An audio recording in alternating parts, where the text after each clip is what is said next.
Eh bien oui, ce soir, ce taux de participation est connu. D'après le Comité national des élections, 82,17% des électeurs se sont déplacés aux urnes.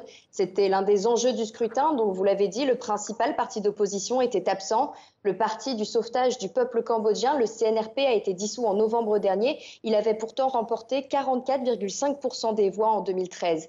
Depuis l'étranger, les membres de l'opposition avaient appelé au boycott de l'élection, un appel fortement condamné et découragé par le gouvernement. La rapporteure spéciale pour les Nations Unies au Cambodge avait pourtant appelé le gouvernement à respecter le droit des électeurs à s'abstenir. Certains électeurs expliquaient avoir peur de représailles de la part d'autorités locales, en particulier dans les campagnes, avoir des problèmes pour obtenir des papiers ou certains services par exemple. Ce soir, cet appel n'a pas supporté ces pressions décrites par les anciens supporters du CNRP. Alors Juliette, vous l'avez dit, on peut le rappeler encore, il n'y a plus de véritable opposition au Cambodge. C'est ce que semblent dire les premières estimations qui sont en train de tomber ce soir. Le porte-parole du Parti du peuple cambodgien estime que 80% des suffrages et au moins 100 sièges du Parlement sont acquis au parti du Premier ministre Hun Sen.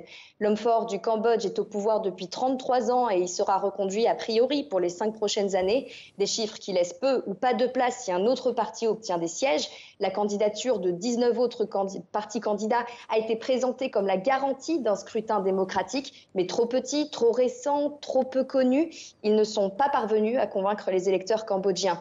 Il faut en revanche noter que selon les premières estimations également, le taux de bulletins nuls est monté à 17% dans la province de Phnom Penh, 12,7% dans la province voisine du Kandal. Beaucoup d'électeurs n'ont donc pas osé s'abstenir de voter, mais ils ont reporté leur frustration dans les urnes. L'opposition absente du scrutin ne sera pas présente au Parlement. Les résultats officiels ne seront annoncés que mi-août.